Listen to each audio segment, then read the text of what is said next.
Saudara, puluhan rumah warga di 2 kecamatan di Nagan Raya terendam banjir sejak pagi dini hari tadi dengan ketinggian mencapai 1 meter. Meski banjir terjadi, namun warga masih memilih untuk bertahan di rumah masing-masing.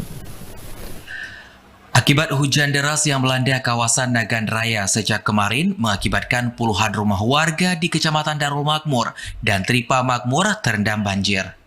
Banjir dengan ketinggian air mencapai 1 meter ini merendam rumah warga sehingga mengakibatkan aktivitas masyarakat lumpuh total. Saat ini warga masih bertahan di rumah masing-masing menunggu banjir surut. Berdasarkan informasi dari BPBD setempat, sebelumnya banjir sempat merendam 4 kecamatan. Namun kini tersisa 2 kecamatan yang masih terendam banjir dengan ketinggian air cukup parah. Di Kecamatan Darul Makmur, desa yang terendam yakni Desa Kutatring. Sementara untuk Kecamatan Tripa Makmur, desa yang terendam diantaranya Panton Pange, Ujung Krung, Mondua, dan Neboye. Saat ini BPBD masih melakukan pendataan jumlah korban yang terkena dampak banjir.